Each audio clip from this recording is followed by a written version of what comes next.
Hey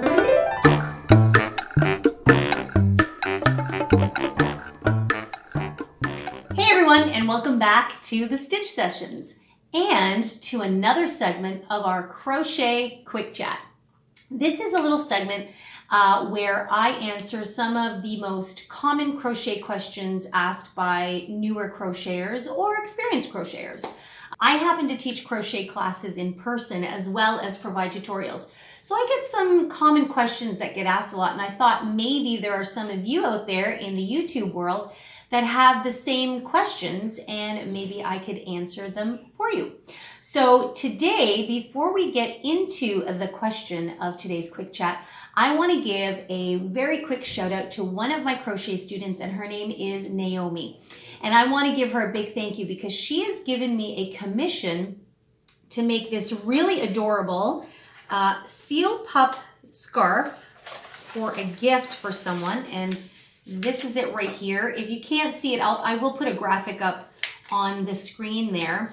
And I'm very thankful because, as many of you are doing, we are in a state of quarantine and self-isolation at this moment in time. This is March 2020. And so the whole world has been going through quite a bit of isolation, social distancing, all that stuff. So many people are not working. And especially as a maker, it is so helpful when we still get people who want to commission us to create for them. So I'm very thankful that she has asked me to create this for her. Now, this is not my pattern. The pattern is by BeesKnees Knitting and Crochet Patterns, and I will put a link for it in the description box down below. It's a fantastic pattern, and it's the Seal Pup Scarf Crochet Pattern. And it's actually fairly, I would say, like experienced beginner pattern to intermediate. It has a few moving parts to it. So I'm quite happy to share that, and I'd like to give a shout out to BeesKnees Knitting for this pattern, and I'm excited to get started on it, and I'll keep you guys updated once I'm done. Okay, on to today's question. So the question today is, what is a decrease stitch? So many times when we first start learning how to crochet, we work on what we call flat projects. Usually you're working in rows back and forth. You're either creating some kind of a squared off project. Usually a scarf is one of our first projects, or even a hat we can create from a square shape. So you're just really learning how to create stitches on their own. So for example, like single crochets and double crochets are the ones we begin with. Later, as we start increasing our knowledge a little bit, we start talking about rounded projects or projects that would be worked in the round. And usually the next step up for that would be something like a granny square. That would usually be the next level up to teaching beginners the different ways you can create projects. And in things like a granny square, that's the first time we start talking about things like increasing. And that's why I wanted to tackle the question of what is a decrease stitch, because usually an increase stitch or an increase is something that you're already starting to see fairly early in learning to crochet. But the decreasing usually comes a little bit later on. And stay tuned for the next video I have coming up after this, because I'm actually going to incorporate showing you how to crochet an item that requires both increasing and decreasing and the different ways you can use it. So a decrease, sorry, let me back that up. So an increase stitch is when you do a particular stitch that will increase the number of stitches that you have at the end of that row or at the end of that round. So that usually will mean that you need to stitch 2 times into the same stitch, as opposed to placing 1 stitch on top of the previous row, just nicely ordered single file. We're usually asking you to place 2 stitches, sometimes 3, depending on what you're doing with the project. More often than not, when you're asked to do an increase, it's usually 2 stitches inside of 1. So if you're asking, what is a decrease stitch? You're probably thinking, well, that's might be the opposite, right? And you would be correct. The thing that confuses some people is sometimes you'll also hear the term stitch two together. And in fact, the decrease stitch is the exact same thing as stitch two together, because what you're trying to do is decrease the number of stitches.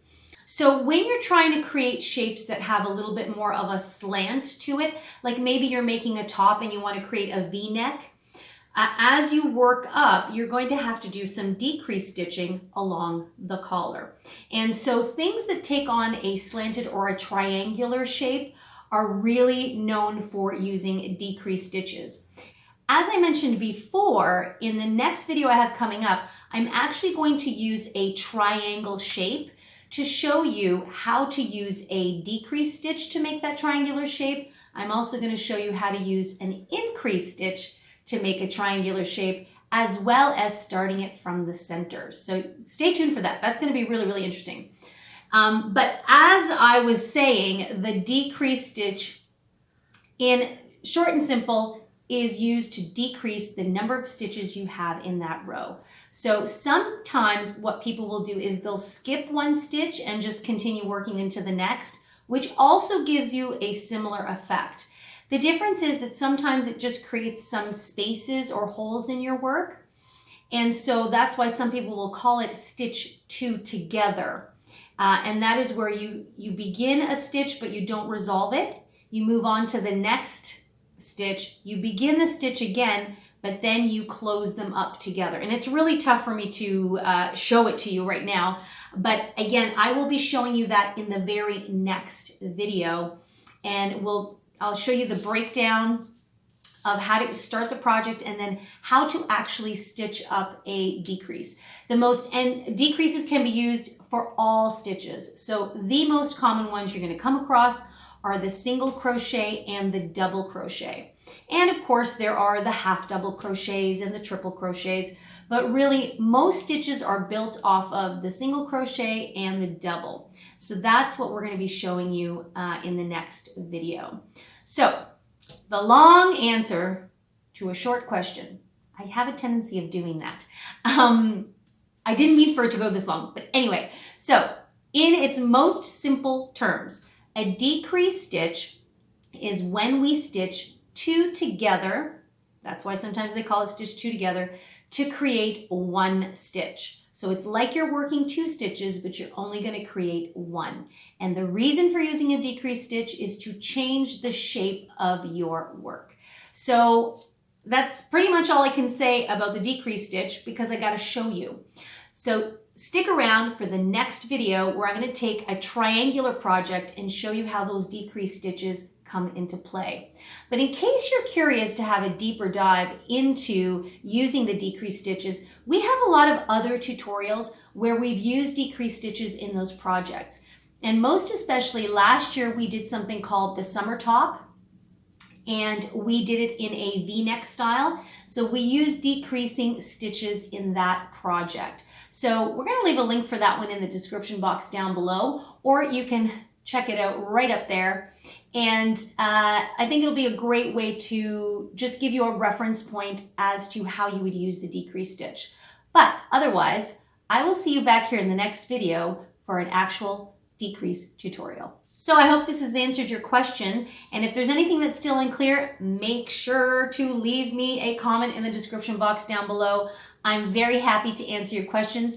And I want to give a shout out to Christine Anderson, who has sent me another question that I'm going to be addressing in the next couple of videos. So stay tuned for that. It has to do with comparing crochet to knit projects and how you can transpose one to the other. I know, sounds mind blasting, right? All right, guys, I hope you've enjoyed this video. If you haven't pressed that subscribe button, make sure you do so, so you stay up to date on all of our videos.